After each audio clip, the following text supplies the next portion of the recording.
Hola, ¿qué tal? Muy buenas tardes a todas y a todos quienes nos acompañan y quienes seguramente se irán sumando a lo largo de esta tercera sesión. El día de hoy estoy muy emocionada de presentarles a nuestra ponente, pero antes de ello quisiera darles un saludo muy afectuoso de parte del maestro Alfredo Guerrero Muciño, que es el director del Centro de Integración Juvenil sede Tlalpan, que es la institución con la que estamos haciendo esta vinculación, Ecos de Sor Juana, Asociación Civil y CIJ Tlalpan, para esto que empezó siendo un taller que creíamos que iba a ser de 4 sesiones y que se convirtieron en 17, con la colaboración de otras asociaciones civiles muy importantes que ustedes van a conocer a lo largo de estas capacitaciones y todas ellas dedicadas a temas relativos a infancia y a prevención de violencias. Pues bien, el día de hoy está con nosotros la maestra Cristel Yunuen Posas Serrano, a quien tengo el gusto de presentar. Me interesa que sepan que ella es licenciada en Derecho por la Universidad Autónoma del Estado de México. Cristel Yunuen Poza Serrano cuenta con una maestría en Derecho de Amparo y es candidata a doctora en Derecho Procesal Constitucional por el Colegio de Estudios Jurídicos de México. Está certificada por el Centro de Mediación, de Conciliación y de Justicia Restaurativa del Poder Judicial del Estado de México como mediadora conciliadora pública con perspectiva de infancia y como mediadora conciliadora privada. Ella ha cursado diversos diplomados, seminarios, cursos en temas de derechos de las personas con discapacidad y adultos mayores, en temas de género, de trata de personas, de derechos de niñas, niños y adolescentes, de psicología forense infantil, de niñez migrante, de discriminación y justicia electoral.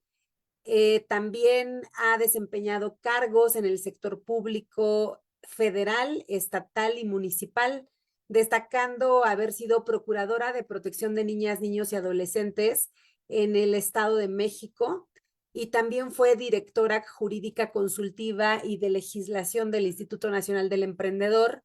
Fue coordinadora de asesores de la subprocuradora de delitos vinculados a la violencia de género en la Procuraduría General de Justicia del Estado de México. Ha impartido cátedra de las materias de Teoría General del Proceso, de Derecho Civil, de Derecho Procesal Civil, de Derecho Internacional Público, de Protección de Justicia para Grupos Vulnerables, de Justicia Penal para Adolescentes y de Derechos Fundamentales. Desde el 16 de mayo del 2023 a la fecha es consejera de la Judicatura del Estado de México.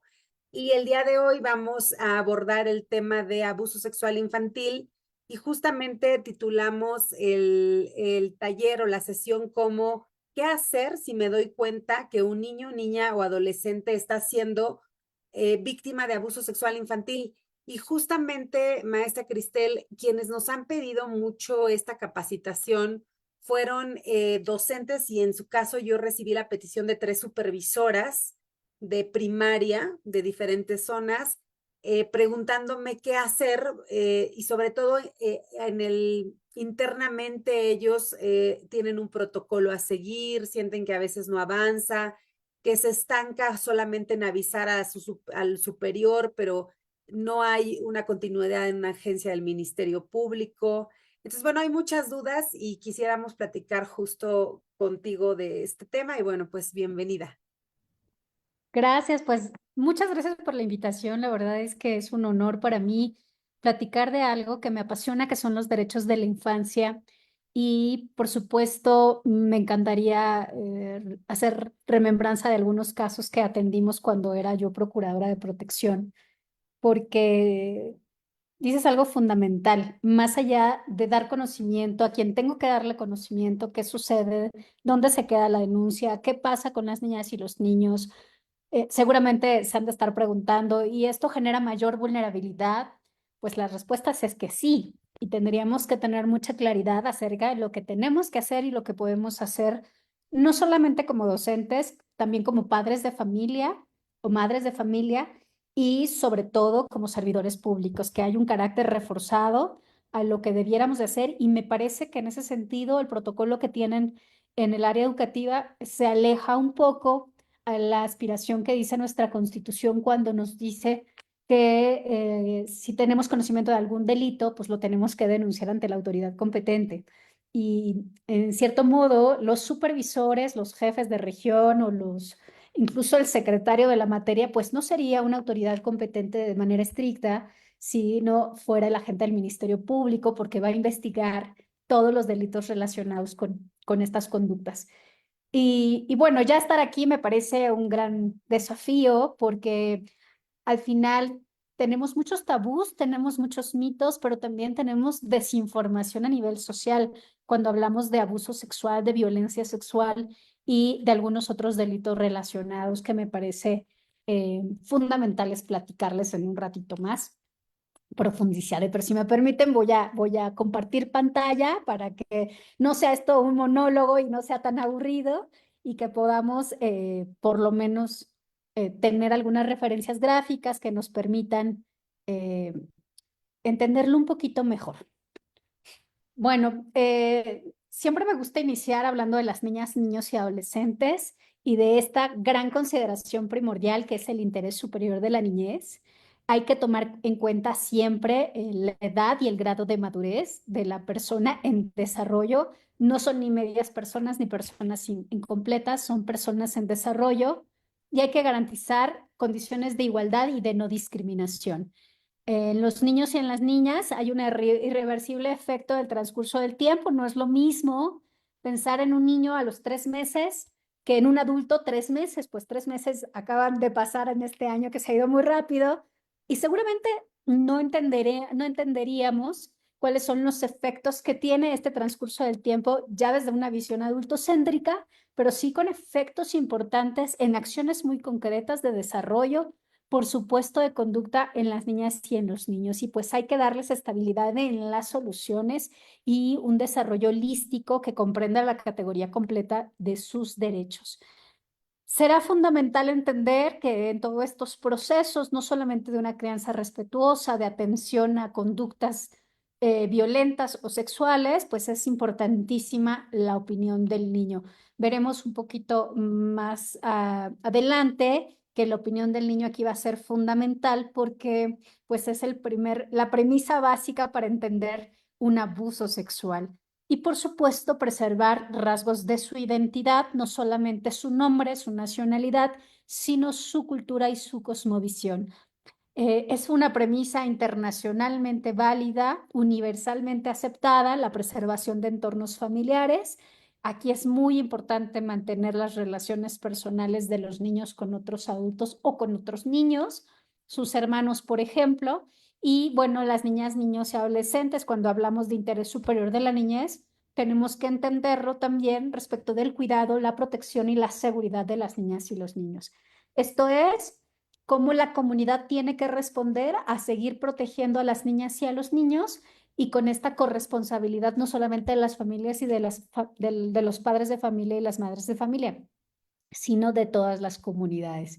Y por supuesto hay que atender a las necesidades de cada niño. Aquí sí es casuístico, va a depender de las características personales de estas niñas y de estos niños. Y por supuesto, que se relaciona con el derecho de la opinión, es tener información, dar seguimiento a esta opinión informada, pero también los niños empezar con esta capacidad de tomar decisiones en los asuntos que les afectan a partir de tener conocimiento completo de lo que es los efectos de tomar una decisión. Bueno, vamos entrando en materia. ¿Qué es el abuso sexual? Bueno, pues comete delito de abuso sexual quien ejecute en una persona, niña, niño o adolescente, que no tenga la capacidad de comprender las cosas o de resistirse un acto erótico o sexual sin el propósito de llegar a la cópula o quien lo realice en su presencia o haga ejecutarlo para sí o en otra persona. Pero uno de los tipos, o mejor dicho, una de las formas más simples de entender el abuso sexual es a partir de los tocamientos. Los tocamientos que esto se da muy, muy fuertemente en las primeras infancias o en alguna parte de la adolescencia. Ya en la adolescencia incrementan los datos estadísticos hacia una violencia sexual, pero decir así el abuso sexual. Y sé que en el marco de estos talleres, en donde se están hablando de la disolución de vínculos matrimoniales, pues es común a veces las referencias en estos casos en donde se acusa a cierta progenitora o pareja de alguno de ambos de tocamientos en contra de las niñas y los niños. Lastimosamente hay algunos abogados que como estrategia utilizan el abuso sexual para poder evitar la convivencia con alguno de los progenitores. Y esto es delicado porque no solamente es el abuso o la creencia de este abuso o el abuso fáctico, sino también este derecho inminente que tienen niñas y niños de poder tener cerca sus lazos familiares, pues bueno, no nada más es el tema sexual, sino también psíquico y también las relaciones, entender por qué dejé de ver a papá o a mamá, etcétera. Entonces, hay muchas consideraciones cuando hablamos de este tipo de conductas. Hoy por hoy, un delito grave considerado con una prisión preventiva oficiosa, es decir, se va a decretar de oficio la prisión cuando se esté investigando un delito de abuso sexual. Esto, ¿qué implica? Pues que tenemos que ser muy responsables de las denuncias y, por supuesto, considerando la opinión de las niñas y los niños y lo que sucede, que es casi siempre, la mayoría de las veces, un delito de realización oculta.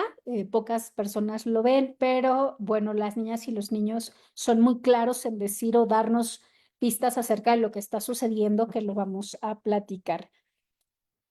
Bueno, según la Organización Mundial de la Salud, el abuso sexual infantil es la utilización precisamente de un niño, niña o adolescente en una actividad sexual que no comprende, es decir, el niño puede estar influenciado, para lo cual no está en capacidad de dar su consentimiento y no está preparado por su desarrollo físico, emocional y cognitivo. No solamente me refiero a edades muy tempranas, sino también a chicos que en función del grado de madurez, pues no estén entendiendo las consecuencias de lo que está sucediendo, no están preparados justo para resistirse y bueno, pues esto tiene una lamentable consecuencia cognitiva, emocional y física en su desarrollo, que muchas veces desencadena también en otros delitos de tipo sexual. ¿Qué emplea el generador de violencia o qué permite que esto suceda? Bueno, pues que emplea poder, que puede ser psicológico o físico. Hay un abuso de confianza, muchas veces son relaciones muy cercanas, el 80% según las estadísticas oficiales. Vamos a encontrar abuso sexual en los primeros núcleos y círculos de las niñas, niños y adolescentes, las familias. No nada más la familia de origen, sino la familia extensa. Y bueno, a veces se utiliza la fuerza, pero también una fuerza que tiene que ver con la amenaza y que tiene que ver con emplear poder y en estas asimetrías físicas, psicológicas y legales que se dan entre adultos y niños, pues es mucho más evidente. Las niñas y los niños tenemos que partir de aquí que tienen derecho a una vida libre de violencia. La protección de niñas y niños frente a todas las formas de violencia, bueno, pues es un derecho consagrado no solamente en la Convención de los Derechos del Niño, también en nuestra Ley General de Derechos de Niñas y Niños, nuestra Ley Local de Derechos de Niñas y Niños, en otras leyes, la Ley de Educación incluida, que me parece fundamental entenderlo en esta sociedad de adultos para y por adultos construida. Entonces, sí, tenemos que preservar todas las condiciones de una vida libre de violencia y se da a partir de la aceptación, en algunos casos por engaños, por manipulación, esta simetría que yo ya platicaba. Y bueno, pues esto no va a excluir la responsabilidad penal del agresor. Incluso hace muy poquito, en febrero de 2025, se resolvió un amparo, el 16/2024, que llegó a la Corte y que trae algunas consideraciones importantísimas cuando se habla de abuso sexual, que tiene que ver con que es imprescriptible este delito. Si la personita tuvo o fue abusada sexualmente siendo niño, en su infancia, va a poder denunciarlo en cualquier momento de la vida porque es imprescriptible. Y esto también tiene que ver con no comprender y con también las diferencias asimétricas de edad. Algunas veces llega a violación, en otras está llegando a matrimonios infantiles. Aquí ya se da otro tipo penal, que es el de violación por equiparación, si la diferencia de edad supera de 5 años. aquella persona o personas que conozcan de relaciones de hecho, adolescentes que tengan 12, 13 años con personas que tengan 18, 19, pues bueno, se da ya la violación por equiparación. Es decir, se equipara la violación porque no está entendiendo las consecuencias de lo que es este matrimonio infantil o esta relación de hecho. Igual que el castigo corporal y humillante, ¿no? Que en muchas ocasiones se puede denigrar a la persona en desarrollo, a la niña o niño, a partir precisamente de castigos corporales físicos y humillantes que están ya prohibidos por la ley. Y esto es muy importante. También hay algunas etapas del abuso, por ejemplo, la seducción, en qué momento se van acercando a las niñas y a los niños. En algún momento hay interacción de caricias, caricias que empiezan en rostro, en extremidades y que van hacia las partes íntimas de las niñas y los niños. Hay secretos, es muy fácil decirle a los niños, vamos a tener un secreto y bueno, empieza de esta manera las etapas del abuso. Después viene una amenaza hacia el niño. Muchas veces nos tocó presenciarlo con quitarle o privarle de la vida o ausentarle de la vida del niño o el niño de alguna persona significativa, que puede no solamente ser papá o mamá, puede ser también algún hermano o hermana, abuela o tía o tío, como tío favorito. Entonces se van las amenazas hacia la persona o grupo de personas que se sabe que es significativo para las niñas y los niños. Viene la intimidación, aquí ya superando un poco más la fuerza física o psicológica, ya podríamos hablar incluso de violencia física. En el caso de las niñas y los niños, reprimir todo lo que le está sucediendo y, por supuesto, llegar al punto del abuso sexual. Estas son algunas de las etapas. Los psicólogos y psicólogas, bueno, pues nos van a hablar que esto desde las primeras etapas empieza a tener consecuencias. Ya empezamos a tener algunos síntomas acerca de qué podría estar pasando con nuestro niño, niña o adolescente. En las niñas, niños y adolescentes, en la esfera individual, pues vamos a notar baja autoestima, a veces timidez, poca voluntad de hacer o negar hacer un acto, pero también podríamos encontrar enojo en el caso de los adolescentes, tal vez con ciertas personas una hiperreacción, es normal, en los adolescentes traemos precisamente por la etapa de desarrollo que están viviendo, podría tener alteraciones en el comportamiento muy, muy agudas, que bueno, aquí tenemos que estar muy atentas para no confundir, pero se ve o es muy notorio de un chico que es muy sociable, muy extrovertido, a pasar a muy introvertido o a prácticamente no participar, a también estar enojado, soltarse en llanto y algunas otras condiciones que van de extremo a extremo. Esto es cuando podríamos empezar a notar que hay un comportamiento errático y que tal vez no necesariamente tenga que ver con un factor de desarrollo. En lo familiar, bueno, pues están aislándose del entorno familiar, o hay una necesidad fuerte de afecto y de atención que no necesariamente se puede verbalizar, que puede darse en un sentido contrario con ciertas conductas, tal vez conductas negativas. Y bueno, pues aquí encontramos como una de las características en estos entornos, pues nula educación sexual, no se habla de los temas sexuales en casa o es tabú o están en algunos casos hipersexualizados. Entonces, hay que distinguir entre las características que tiene el niño, niña o adolescente en el momento, un momento anterior y un momento posterior, porque podría, derivado de la observación, darnos algunas pistas. Que siempre es mucho más vulnerable una niña, niño o adolescente que tenga alguna discapacidad y bueno, pues aquí habrán otros elementos, incluso físicos, que nos pueda denotar el abuso sexual. En lo social, bueno, pues hay que estar alertas porque algunas víctimas ya no quieren convivir en algunas reuniones sociales con amigos, con vecinos, en fin, estos entornos, o también vamos a encontrar cambios de temperamento, de conducta que pudieran estarnos dando algunas señales. ¿Qué factores van a incidir en las consecuencias de la violencia? La duración del abuso, sin duda, me parece la fundamental. Si es muy prolongado, las consecuencias también van a ser muy prolongadas.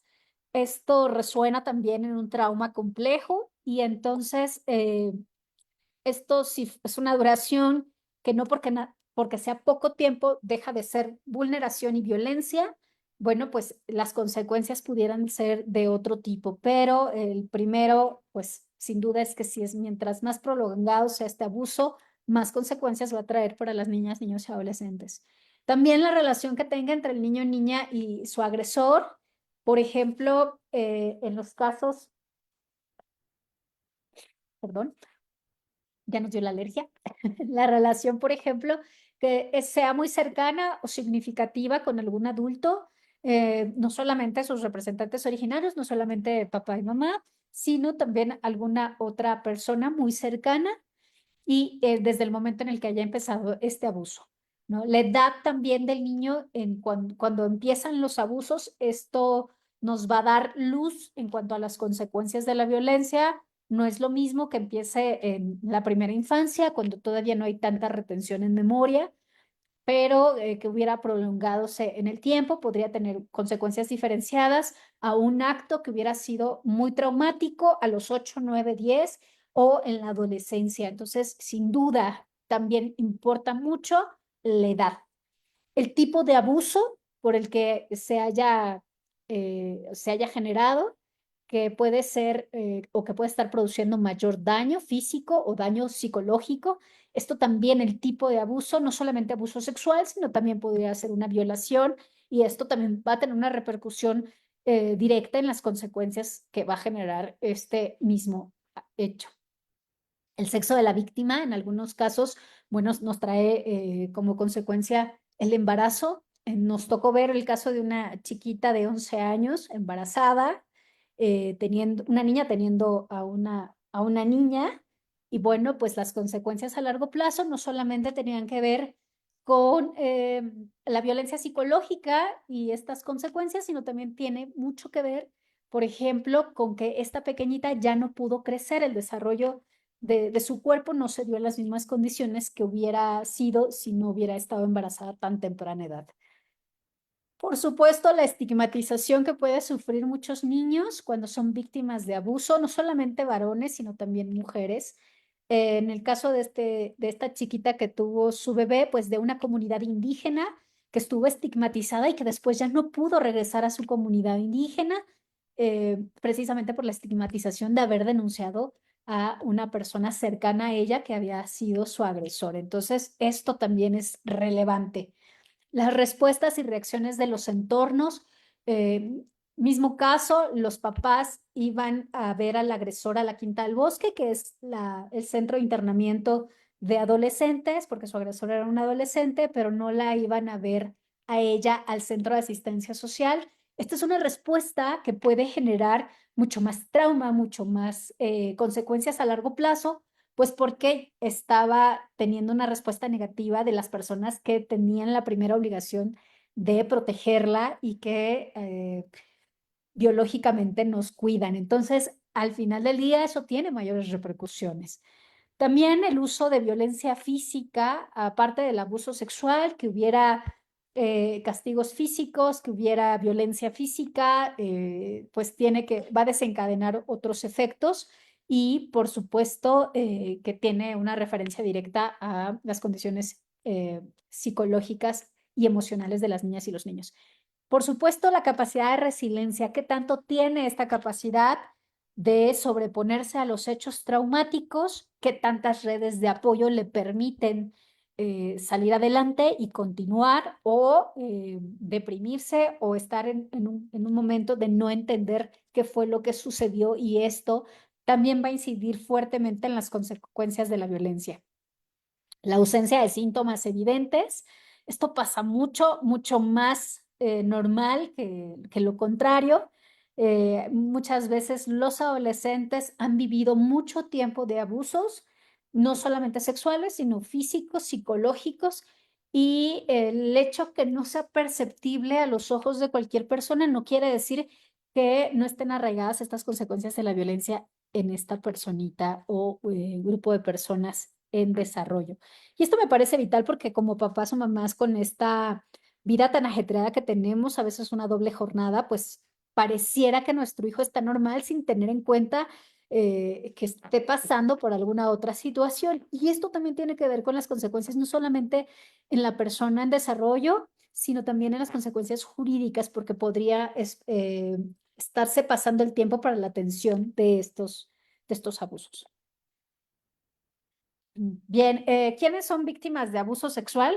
Pues niñas, niños y adolescentes, casi siempre menores de 14 años, tenemos una alta incidencia y niños, niñas y adolescentes con alguna discapacidad, pero no es determinante. Nos parece que a nivel estadístico, como hace ratito lo decía, hay grupos etarios en donde se concentran más ciertos tipos de delitos. Me parece que el abuso se da en niños pequeños, la violencia sexual ya como una violación, ya que es la penetración. Bueno, pues lo estamos encontrando a partir de los 10, 11 años en adelante. ¿A qué tenemos que ponerle atención? A la opinión, a lo que nos quiera decir las niñas, niños y adolescentes. Es muy recurrente no creerle a las niñas, niños y adolescentes, eh, pero a mí me han dicho, bueno, pues es que nos hemos dado cuenta que también nos han mentido, ¿no? Las niñas, niños y adolescentes. Pues tendremos que explorar por qué están mintiendo, por qué están repitiendo este discurso. Es frecuente ver casos, particularmente donde se está peleando custodia en donde las niñas y los niños están repitiendo el discurso de las figuras parentales, pero tendríamos que ver justo la relación de combinación y repetición de los hechos narrados por las niñas y los niños y más los indicadores que nos podrían estar alertando sobre esta situación.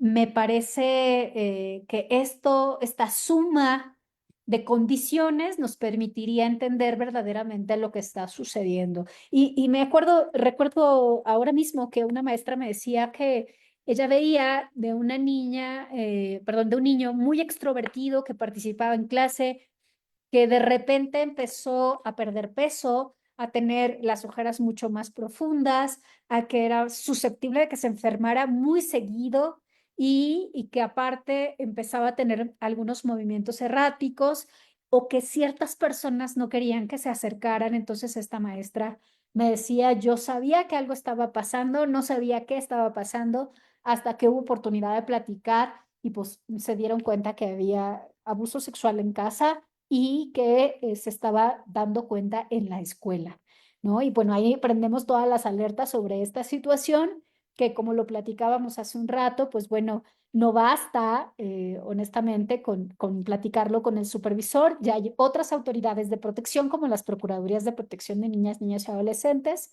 En nuestro estado tenemos municipales, tenemos la estatal, pero también está la federal, que tendrían que estar atendiendo estos casos, acompañando a las niñas y a los niños, por supuesto, resguardando las identidades de las personas que denuncian en el caso que así lo pidieran, pero acompañando a al siguiente nivel de autoridad, que sería el agente del Ministerio Público.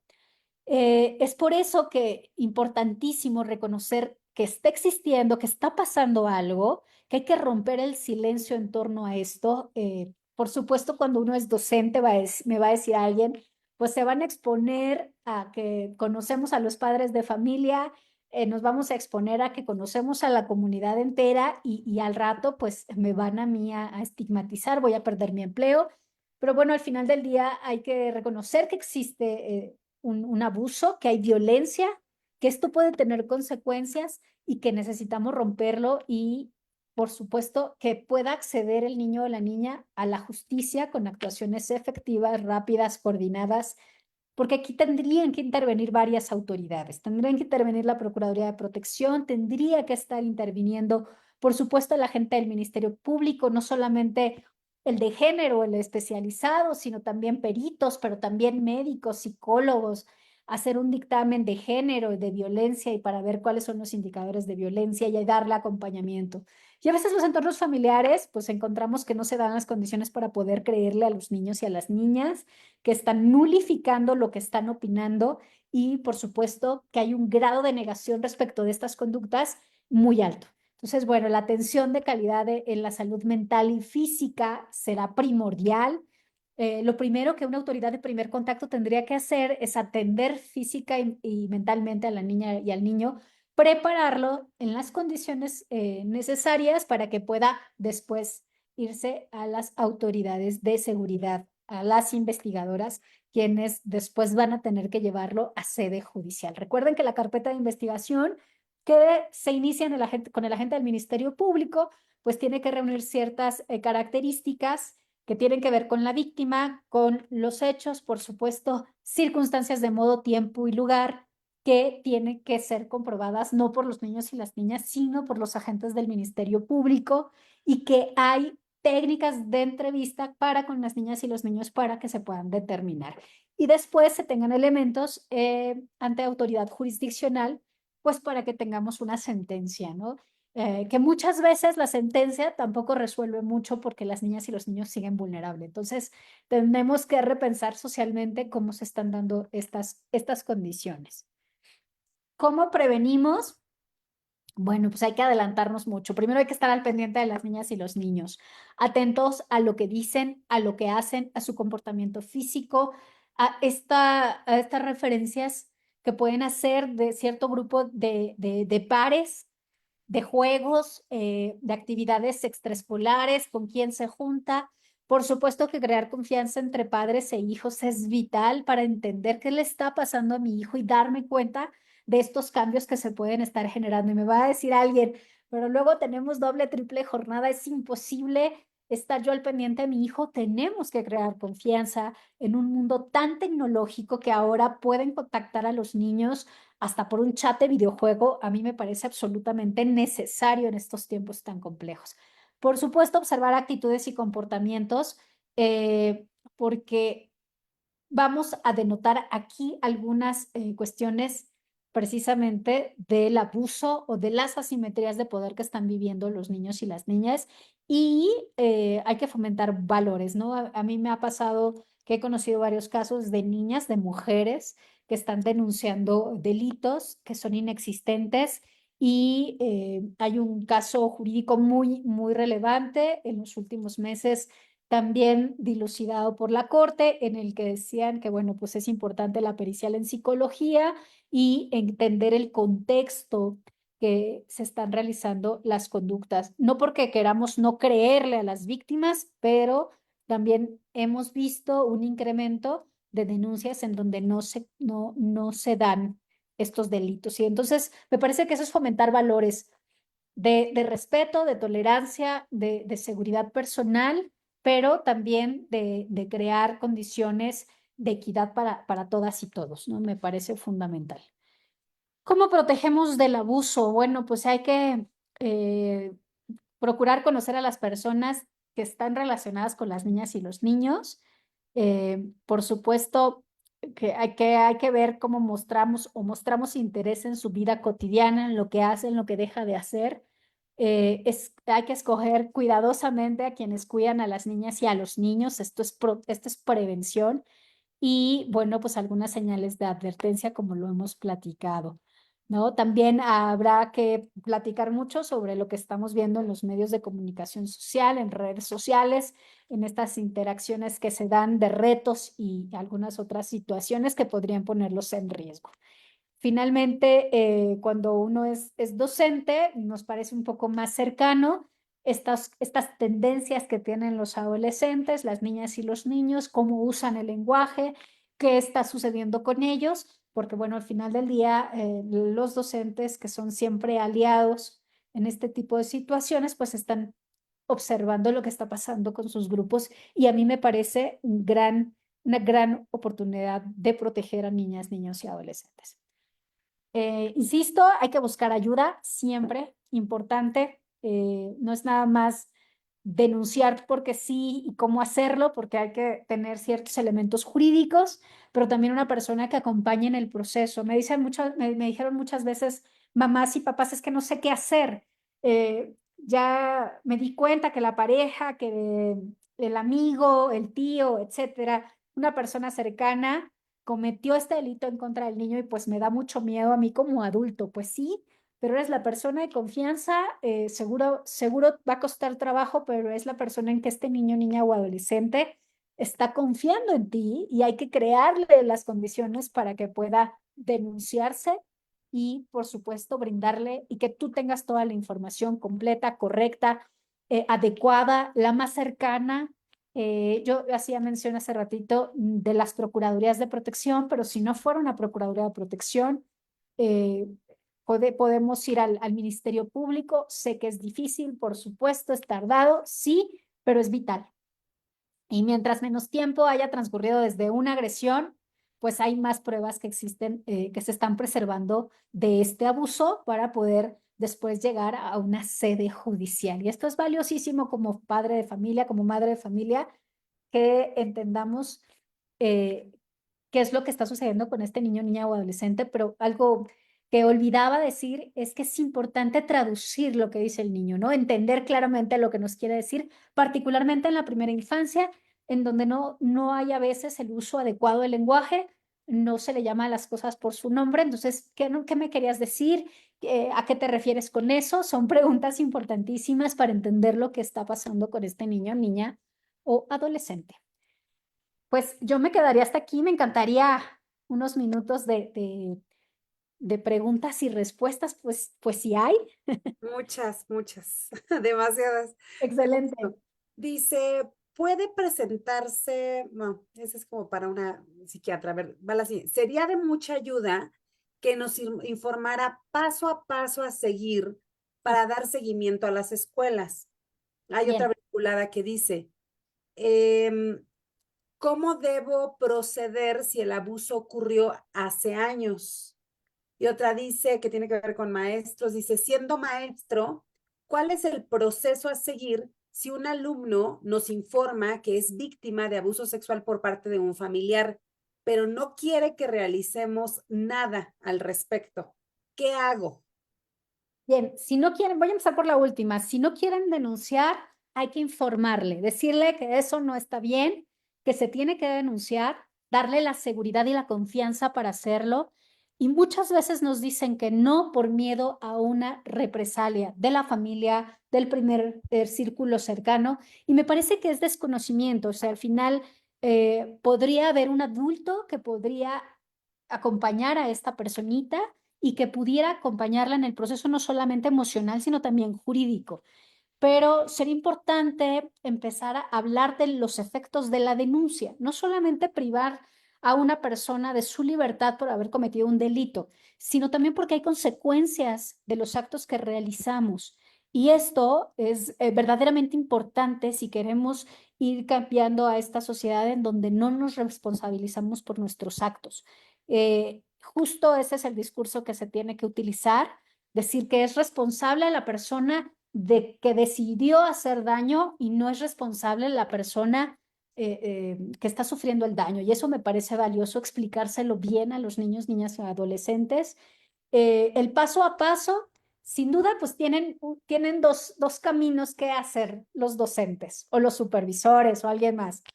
El primero, pues, es seguir sus protocolos, porque tienen un protocolo que después podría redundar en una responsabilidad administrativa, y pues tienen que hacer de conocimiento a su superior jerárquico al otro superior jerárquico, y así hasta acabar la infinita línea que hay en la docencia.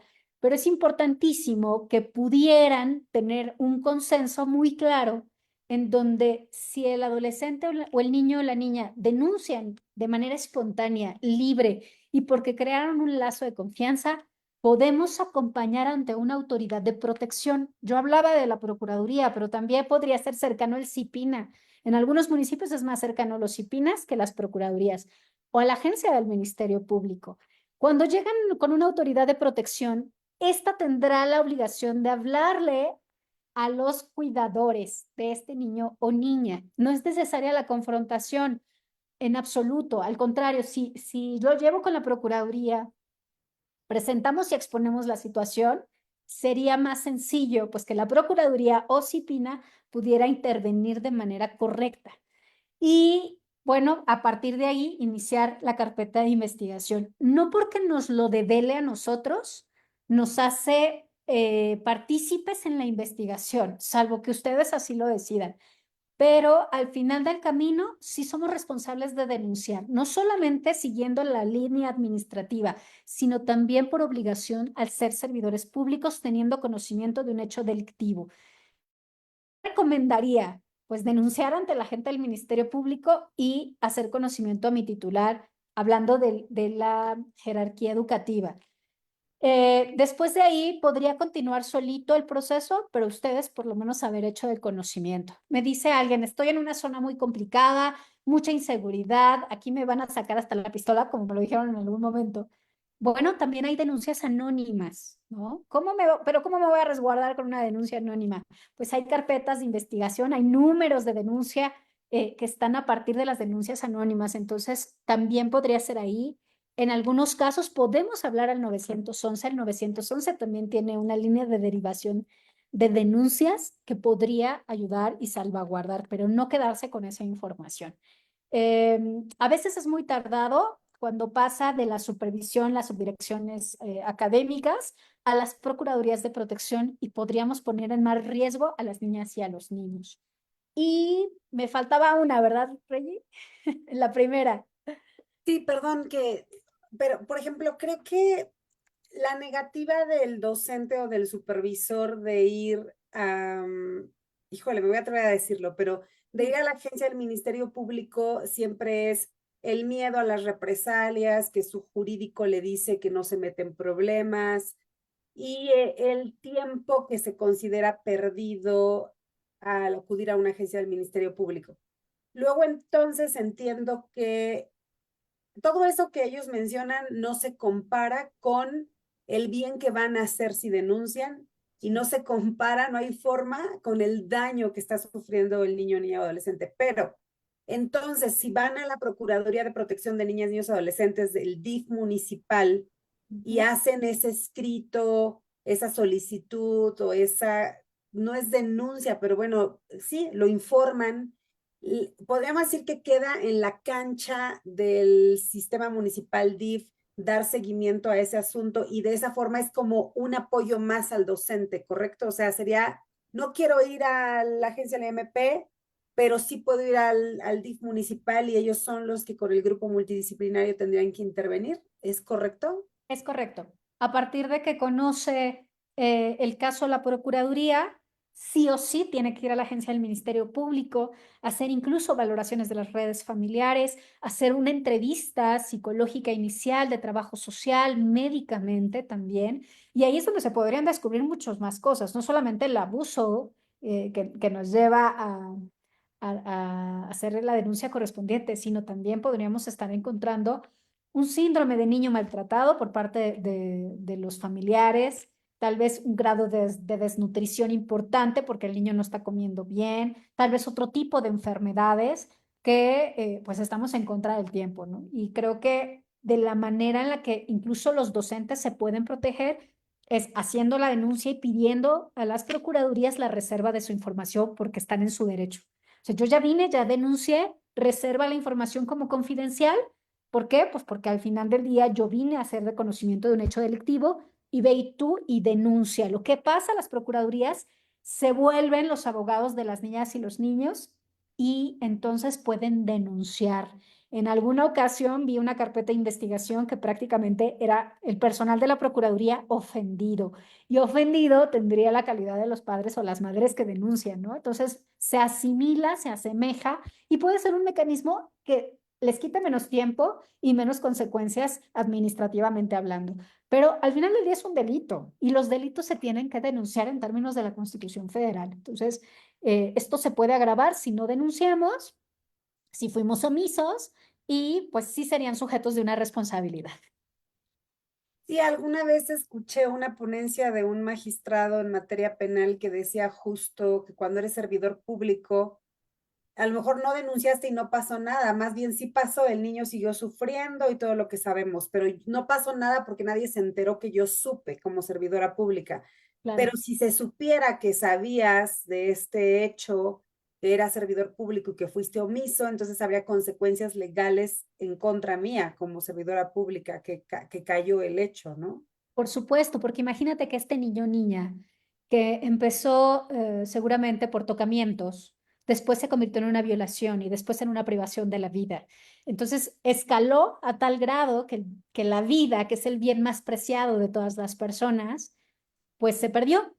Ah, pero tú tenías conocimiento de sus hechos, de esa violencia, y perdió la vida a consecuencia de que tú no dijiste nada. Y sí hay casos, casos documentados. Hay una sentencia emblemática de una niña Lupita que toda la comunidad se daba cuenta de que estaba viendo omisiones gravísimas. No tenía un acta de nacimiento, no tenía un lugar fijo donde vivir. Su mamá la sacaba de la casa de la abuela y de los tíos cada vez que podía. Y la mamá tenía muchas parejas.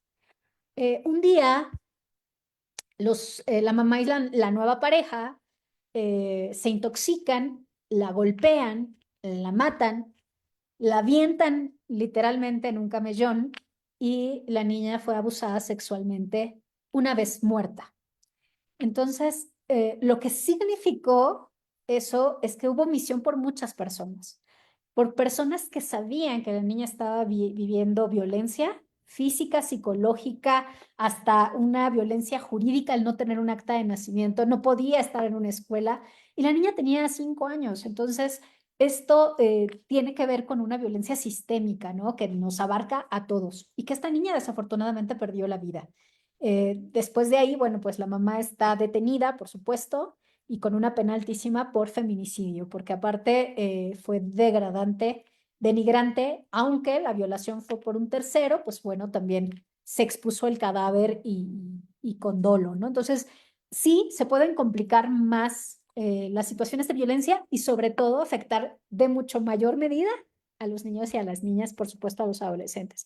Que eso después también podría derivar, y me parece que el campo de la psiquiatría sería la experta para hablar de eso, en consecuencias en la vida adulta. Entonces, todo lo que pase en la infancia pues va a tener repercusiones muy, muy graves en la vida adulta con afectaciones de trauma complejo en este nivel. Entonces, me parece que podríamos estar cambiando la vida de una niña o un niño escuchando y ayudando. Sí, qué bueno que mencionas lo de la psiquiatra. Va a haber un tema exclusivamente de abuso sexual infantil y lo expone una PAIDO. Pero bueno, un poco tiene que ver con otra pregunta que nos dicen, em, cómo darle seguimiento a las escuelas. Entonces, a ver, esta supervisora o supervisor hace su carta, su documento, su denuncia poniendo los datos y la lleva al DIF, expone la dirección de la niña, el nombre de la niña, aunque se reserva, pero se le pone dirección. Y tendrá que decir que él considera que presuntamente está siendo víctima de un delito, ¿no? Eso a él, como tú lo dices, a él no le toca determinar si hay un delito o no, pero ya es un paso enorme decírselo a la Procuraduría. Y en ese momento pide reservar los datos de él como la persona que presenta la denuncia. Así es. Y con ese documento sellado, él de alguna forma se está protegiendo, pero además está ayudando y está protegiendo a la niña, niño, adolescente, ¿no? Que es quien queremos evitar que siga sufriendo este daño, ¿no? Sí, y en algunos casos se volvieron estos docentes, algunos, por supuesto, no en todos los casos, adultos protectores y cuidadores de estos niños y estas niñas porque sus entornos familiares no eran seguros. Eso podría darse en alguna situación específica y me parece relevante decir, bueno, ya denuncié y ahora qué sigue, ¿no? Decirles que lo que sigue depende de otras autoridades, de la suma de voluntades y de otros efectos. Pero creo que como docentes, al tener la oportunidad de conocer a los niños y niñas que tenemos en grupo, bueno, pues podemos percatarnos si pasó algo o no pasó nada, ¿no? Y esto sería muy sensible. Y por ahí me decía alguien, pero ya hice hasta lo imposible, ya hasta estoy en peligro yo, tengo que seguir ayudando. Yo creo que sí, hasta que haya un momento en el que esto no se naturalice, no se normalice. Y por supuesto hasta que no se pongan en riesgo, ¿no? No quisiera yo jamás que se pusieran nuestros docentes en riesgo, pero sí decirles que son adultos significativos, adultos que se han ganado la confianza de muchas niñas y niños y que pueden ser adultos protectores. Por supuesto, sé que no en las manos de ustedes va a estar el aceptarlos en acogida en sus casas, pero sí habrá familias, sí habrá instituciones que puedan acogerlos si los entornos familiares no fueran los más seguros. Pero si ya les dijo, el acto más valiente de un niño o una niña es decir lo que le está pasando. Y si a ustedes se los dijo, es que ustedes son personas importantes en sus vidas y que pueden cambiar el rumbo de los siguientes años para estos pequeños. Bien, la siguiente pregunta era relativa a qué proceso sigo cuando el agresor de la violación consumada a un niño de 8 años huye a otro país. Y otra pregunta dice, ¿qué hago? ¿Qué se hace en casos inexistentes? Me Ah, imagino que es cuando planteabas que algún progenitor dice que pasó y no pasó, ¿no? sí, a ver, en el caso de agresores, primero es importante denunciar, sea la edad que sea, no importa, y sea el agresor que sea, si se llega a judicializar el asunto, se va a girar una orden de aprehensión. La orden de aprehensión, si queremos ir un poco más allá, incluso por orden de Interpol, por una alerta roja de Interpol, se podría localizar a una persona en el extranjero. Si no, en el momento en el que regrese al país y va a tener y podría pasar en ese momento. Pero al final hay una orden de aprehensión o hay un procedimiento seguido en forma de juicio, por supuesto, ante autoridad judicial que va a resolver sobre este delito en particular. Entonces, yo diría, no dejen de denunciar ni de que esto no llegue ante un juez o una jueza. Esto es relevante. ¿Por qué? Porque se va generando como antecedentes, por supuesto, y se pueden girar diversas órdenes de aprehensión y de presentación. Entonces, esto es muy relevante, esto tiene que ver con estrategia jurídica, pero sí se puede. Si pasa la frontera de la minoría de edad o la mayoría de edad, pueden denunciar, no importando los años que se hayan transcurrido. Insisto, este es un criterio de la Corte a partir de febrero de este año, imprescriptible, es decir, aunque yo tuviera 40 años, 45 y eso pasó hace 40, yo puedo todavía denunciar a mi agresor. Entonces, esto es muy importante porque ya nos quitó esta condición de tiempo que antes nos daba algunos estándares las leyes penales, ahora nos la quitan. Y si no es inexistente, bueno, esto está más preocupante, porque si estamos moviendo a todas las instituciones, yo analizaría, si soy docente, por ejemplo, y me estoy dando cuenta de que hay un discurso repetitivo, pero que no es concordante o congruente con el comportamiento de la niña o el niño, la niña o niño va a decir, me pasó esto y esto, pero pues sigue normal, juega normal, habla normal, sigue su vida normal, pues algo no está congruente. En el caso de conflictos del índole familiar, esto es muy recurrente por aleccionamientos, el mal llamando síndrome de alienación parental, pero esto tiene que ver o se asocia con una situación precisamente entre las figuras parentales, que esto se llega a cosificar, la famosa violencia vicaria, que eso nos daría para otra ponencia. Pero al final me parece relevante que cuando es inexistente se agotaron todas las pruebas, pues bueno, aquí tendría que haber una repercusión acerca de qué tantas habilidades parentales tengo y cuáles son los entornos en los que se va a desarrollar mi hijo o mi hija. Y me parecería delicado que no en una prueba pericial, cuando transcurre un juicio, pues se revisara qué es lo que está sucediendo. Desafortunadamente, en los casos que conocemos, cuando se está hablando de abuso, también hay sustracción de hijo, hay poca o nula relación entre las hijas e hijos y las figuras parentales. Y entonces esto complica más porque todas las niñas y niños necesitan de las figuras parentales para crecer y crecer en salud. A mí me parece que más allá de los conflictos que tenemos entre adultos, pues no van a dejar de ser sus papás o sus mamás y lo ideal sería tener una relación de las figuras parentales sanas y por supuesto con mucho trabajo y madurez, pero que va a repercutir directamente con las niñas y los niños.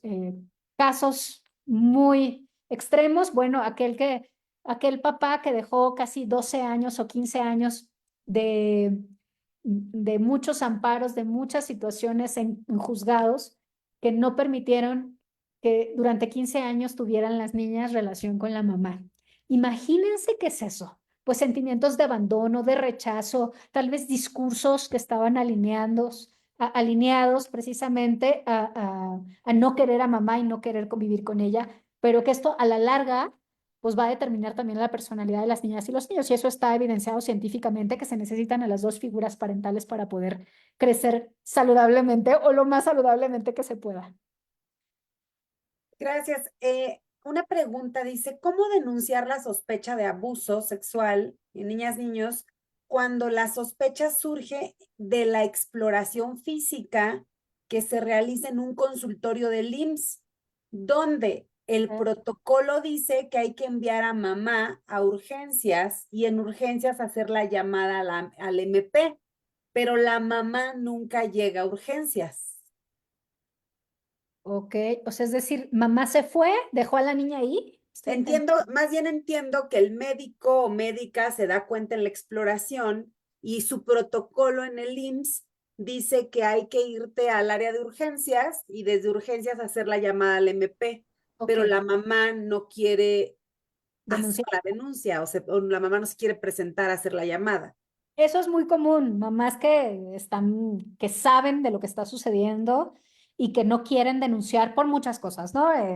No me voy a meter aquí en sesgos o en estereotipos, pero sí nos pasó que temas de violencia hacían el temor de no querer denunciar. Pero si no denuncian las figuras parentales o los representantes legales, los tutores de las niñas y los niños por cualquier razón, siempre hay una representación en suplencia por parte de las procuradurías de protección. Entonces, si la figura parental no quiere denunciar, o porque es papá o porque es mamá quienes son los generadores de violencia, yo sugeriría llamar a la Procuraduría de Protección, quienes tienen una facultad de representar en suplencia a estas figuras y que pueden hacerlo. Si no tenemos esas dos figuras, directamente al MP por parte del médico o médica, perdón, pero no podríamos dejarle a un posible agresor la posibilidad de denunciar. Por supuesto que no van a denunciar. Eso podría pasar. Entonces, mi sugerencia o es Procuraduría de Protección o es agente del Ministerio Público directo.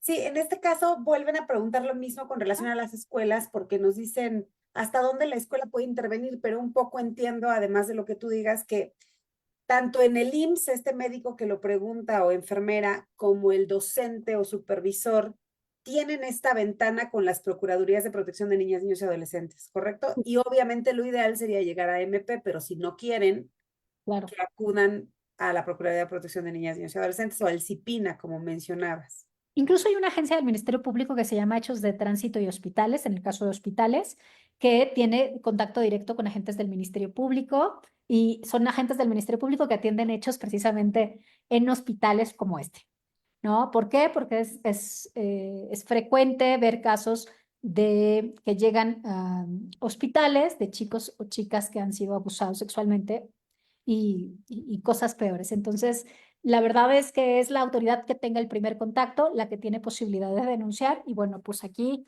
los médicos y médicas que son del sector público, pues también son servidores públicos con esta obligación reforzada de denunciar. Claro. ¿Qué sucede cuando un adolescente acompañado de su progenitor ¿Ah? denuncia abuso inexistente en contra de la madre por el tema de guarda y custodia? Sí, lo mismo. Yo lo planteaba hace ratito, bueno, se da ahora a la inversa. Pero si es inexistente, es el juez, los peritos en psicología, quienes van a tener que determinar si existe o no existe este abuso. A veces no se da en sede judicial, se da en sede ministerial y hay un dictamen de género donde se revisa si fue o no víctima de abuso. Y esto me parece fundamental, es un estudio bastante amplio que va a determinar si sí o si no fueron víctimas de abuso. Y a veces nos hemos encontrado que, bueno, los niños ya no saben si sí realmente les pasó o no de tantas veces repetirlo, pero al final sí hay signos inequívocos que nos permiten confirmar o no el abuso. Perfecto, pero entendemos, ellos no tienen nada que hacer, o sea, esto No. tiene que determinarlo un juez con todo el equipo que Sí, el protocolo indica, ¿correcto? sí, sí. Sí, a ver, me parece que en esos casos, ¿qué nos preocuparía? Pues ver signos de violencia física, signos de violencia emocional, respuestas muy diferenciadas, niño muy tranquilo, muy participativo, que tenía una buena relación con sus pares, de repente es violento, agrede, grita. Cuando pasan esas cosas es cuando hay que poner más atención. Bien, y ya la última dice, Sí. en el caso de que el abuso es de un adolescente a otro adolescente o menor que el adolescente a un niño, ¿hay una edad de diferencia para considerar que es delito y que no es exploración? Sí, a ver, esa es muy interesante pregunta. ¿Serán considerados delitos, aunque tengan 10 años los niños y las niñas? Solo que el curso de la denuncia es distinto. Si un niño entre los 10 y los 12 está cometiendo, antes de cumplir 12, está cometiendo un delito, el agente del Ministerio Público va a iniciar la carpeta de investigación y la va a remitir a la Procuraduría de Protección. ¿Por qué? Porque es un niño que no tiene claro entendimiento de las consecuencias del hecho cometido y que es un delito. Pero si tiene a partir de 12 años, de 12 a 14, se asume ya como una persona que está entendiendo las consecuencias de la comisión de un delito. Aunque no amerita medida de prisión o internamiento, como se dice correctamente en el Sistema Integral de Justicia Penal para Adolescentes, sí hay consecuencias. De 14 a 18, casi 18, ahí se va agravando. ¿Por qué? Porque se tiene mayor desarrollo, mayor entendimiento y comprensión de lo que estamos haciendo. Pero si fuera un adolescente contra un niño, el adolescente posterior a los 12 va a haber consecuencias y se tiene que seguir ante la gente del Ministerio Público especializado en adolescentes. Si fuera un poco más grande, de 14 en contra de un pequeño niño, bueno, aquí sí, hay prisión preventiva oficiosa, incluso en adolescentes, y ameritaría un internamiento en el centro Quinta del Bosque. Pero si son niños pares de la misma edad, menores de 10 años, aquí hay juegos, aquí hay mucho que revisar porque podría estar repitiendo conductas que está viendo en casa, estaría también siendo susceptible a repetir signos de algún abuso, tal vez lo están abusando a él y está replicando la conducta. Y esto pues ya es materia de psicología. Tendríamos que dar aviso y un grupo multidisciplinario en la Procuraduría o en el MP tendría que analizarlo correctamente, ¿no? Tal vez está viendo pornografía, no sabemos, ¿no? O sea, no necesariamente pudiera ser un abuso, pero sí son indicadores de que algo está sucediendo en el entorno familiar. Muchas gracias. Bueno, pues es importante mencionar que nos acompañó CONALEP, Instituto Pestalozzi, secundaria oficial número 0266, 18 de marzo, Jardín de Niños Centro Cultural Londres, SC, Primaria Cuauhtémoc Espino, EPO 93, EPO 44, Supervisión Escolar Zona 30, Dirección General de Educación Superior, Centro Sabater, Academia Universal de Liderazgo y Aprendizaje, UNIFEM AC, DIF Acambay, Cuautitlán Izcalli, Temuaya, Ecatepec, Otzolotepec, Acambay y Villa Victoria. Y todos nos estuvieron escribiendo que querían escucharte, Gracias. maestra Cristel Posas. Muchas Muchas gracias. gracias. Síganme por favor en mis redes sociales. Estoy en Facebook, en Twitter, perdón, en X, en Instagram. A veces subo cosas relacionadas con las infancias, algunos tips en algunos casos. Por favor, síganme. Estaré muy contenta de compartirles algunos materiales que también hemos preparado y por supuesto esta presentación que es para ustedes. Muchas Justo, nos gracias. están pidiendo la presentación, entonces si nos la pasa, se las mandamos con sus constancias. Claro que sí, con todo gusto. Bueno, pues muchísimas gracias a la maestra Cristel Posas. Les recordamos que tenemos una sesión más el día de mañana y una más el día viernes, que son 17 sesiones. Se han sumado varias asociaciones civiles que está el Frente por la Violencia Vicaria, por ejemplo. Están otras asociaciones civiles de Ciudad de México y del Estado de México que trabajan temas de infancias. Va a haber peritos en psicología que van a hablar de justo pruebas periciales con niñas, niños, adolescentes. Vamos a tener psiquiatras, psicólogos clínicos, abogadas, activistas. Entonces, bueno, pues viene muy bien que docentes, madres, padres se sigan conectando. Justo en las redes de capacitación en sitio aparecen las fechas y el nombre de los ponentes y la infografía para que se conecten.